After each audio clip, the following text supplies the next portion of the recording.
அனைவருக்கும் வணக்கம். முதல்ல தம்பி விக்ரம் பிரபுக்கு என்னுடைய நன்றியை சொல்லிக்கிறேன். என்ன இங்கே அன்னை இல்லத்தில் இந்த விழாவை வச்சதுக்காக. ஏன்னா இந்த அன்னை இல்லத்துக்கு வரும்போது ஒரு இனம் புரியாத மகிழ்ச்சி. இங்கே ஏற்கனவே விஷால் பேசும்போது அன்னை இல்லத்தினுடைய சாப்பாட்டை பற்றி பேசிட்டாரு. இப்போ அதை பற்றி பேசினா நம்ம படத்தை பற்றி பேசுகிறது மறந்துடுவோம். அதனால் அன்னை இல்லத்து சாப்பாட்டை பற்றி ஏன்னா நான் ரொம்ப பேசுவேன். ஏன்னா அவ்வளோ சாப்பிட்ருக்கீங்க. நான் அதை பேச ஆரம்பித்தா அதுக்கே ஒரு 10 நிமிஷம் ஆயிரும். இந்த ட்ரைலர் பார்த்தா, சாங் பார்த்தா நிச்சயமாக இந்த படம் மிகப்பெரிய வெற்றி அடையும் சொல்கிறேன். ஏன்னா ஒரு புது விஷயத்தை கையில் எடுத்துகிட்டு அதுக்கு பொருத்தமான ஒரு தலைப்பை வச்சுருக்காங்க. அதாவது சூப்பர் ஸ்டார் ரஜினி சாரினுடைய படத்தை தலைப்பை வைக்கிறது மட்டும் இல்லாமல் அதுக்கு ஒரு அதுக்கு தகுந்த ஒரு கதை, அதுக்கு தகுந்த ஒரு தலைப்பு. அதனால் இந்த படம் மிகப்பெரிய வெற்றி அடையும். ஏன்னா அந்த ட்ரைலர் பார்க்கலையே அதனுடைய டெக்னிக்கல் வேல்யூ தெரியுது, ஆர்டிஸ்டினுடைய உழைப்பு தெரியுது, எல்லாமே சிறப்பாக இருக்குது. அந்த ஃபஸ்ட் ஆர்டிஸ்ட் அப்படின்னு சிவாஜி சார் வந்தோன்னே அப்படியே உடம்பெல்லாம் சிரித்துருச்சு. ரொம்ப சந்தோஷமாக இருந்தது. எந்த வகையில் பார்த்தாலும் இந்த படம் மிகப்பெரிய வெற்றி அடையும். அதே மாதிரி தம்பி விஷால் பேசுனதுக்கு என்னுடைய வாழ்த்துக்களை சொல்லிக்கிறேன். அவர் முன்மொழிந்ததை நான் வழிமொழிகிறேன். தானு சாருடைய ஒரு பெருந்தன்மையான, ஏன்னா அவர் வயசில் விஷால் சின்ன பையன் அதெல்லாம் மனசில் எடுத்துக்காம அவர் இளைஞராக இருந்தாலும் விஷால் சொன்ன ஒரு சரியான விஷயத்தை புரிஞ்சுக்கிட்டு மீடியாவுக்கு நான் அதான் சொல்கிறேன், கொஞ்சம் டைம் கொடுங்க. இன்றைக்கி ஒரு 3 நாள் வசூலுங்கிறது ரொம்ப முக்கியமான விஷயம்.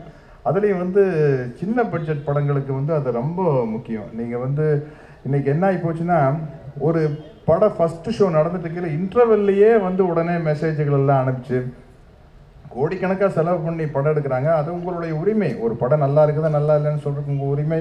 ஏன்னா நீங்கள் காசு கொடுத்து டிக்கெட் வாங்கிட்டு படம் பார்க்குறீங்க, என்ன வேணாலும் சொல்லலாம். பட் அது ஒரு 2 நாள் கழித்து 3 நாள் கழித்து சொல்லலாம். ஏன்னா இதில் என்னாச்சுன்னா பல பேருடைய உழைப்பு, பல பேருடைய இன்வெஸ்ட்மெண்ட் அதில் இருக்குது, முதலீடு இருக்குது. அதை நீங்கள் ஒரு சின்ன விஷயத்தில் இப்போ என்ன ஆகி போச்சுன்னா, ஒரு படம் நல்லா இருந்தாலும் கூட நல்லா இருக்குதுன்னு சொல்கிறத விட நல்லா இல்லைன்னு சொல்கிறது ஒரு மேதாவித்தனமாக நினச்சிட்டு இருக்கிறீங்க. தப்பாக நினச்சிக்காதீங்க. அப்போ தான் நம்ம ஒரு பெரிய பிஸ்தா அப்படிங்கிற மாதிரி. அதான் பாராட்டினா ஒன்றுமே இல்லை, நல்லா இல்லைன்னு சொன்னால் நம்ம அவங்களுக்கு மேலே எங்கேயோ இருக்குமாம்மா. அப்படி ஒரு நினைப்பில் அப்படி ஒரு நினைப்பிலேயே மட்டம் தட்டப்படுற படங்கள் நிறையா இருக்குது. தயவு செய்து அதை பண்ணாதீங்க. சரியான விமர்சனத்தை பண்ணுங்க. தம்பி விஷால் சொன்ன மாதிரி ஒரு 3 நாள் கழித்து பண்ணுங்க. அதுதான் என்னுடைய உங்களுக்கு ஒரு வேண்டுகோளாக வைக்கிறேன். அந்த வகையில் தம்பி விஷால் நான் யோசித்தேன், விஷால் எப்படிப்பா தம்பி அங்கேயும் நடிகர் சங்கத்துலேயும் எப்படியோ ஜெயிச்சது, தயாரிப்பாளர் சங்கத்துலேயும் ஜெயிச்சது. நான் நடிகர் சங்கத்தில் நின்னப்போ கண்டிப்பாக தோற்றுருவாருன்னு நினச்சேன். ஏன்னா அவ்வளோ ஸ்ட்ராங் டீம் இருக்குது. அப்புறம் இங்கே வந்தோடனே சரி விடுப்பா, அங்கே ஏதோ எஸ்கேப் ஆகிட்டீங்க, இங்கே கண்டிப்பாக பாண்டியன் இங்கேயே ஜெயிச்சிட்டாருன்னா அது காரணம் இருக்குது. என்னென்னா சிந்தனை தெளிவு. எவ்வளோ தெளிவாக ஒரு விஷயத்தை தைரியமாக, பொதுவாக சினிமாவில் இருக்கிறவங்க பயப்படுற முதல் விஷயமே மீடியா தான். மீடியாவை பார்த்து ஒரு பயம் இருக்கும். அதுலேயும் ஒரு சராசரி மனுஷனுக்கு, அதில் சினிமாக்காரங்களுக்கு, குறிப்பாக நடிகர்களுக்கு நமக்கு ஏன் வம்பு அப்படிங்கிற ஒரு அசிங்கமான விஷயத்தை மனசுக்குள்ளே வச்சுக்குது. யாரோ எக்கேடா கெட்டு போட்டுப்பா, நம்ம அளவுக்கு அப்படியே பொழைச்சிட்டு போயிடலாம் அப்படின்னு ஒரு விஷயம் இருக்குது.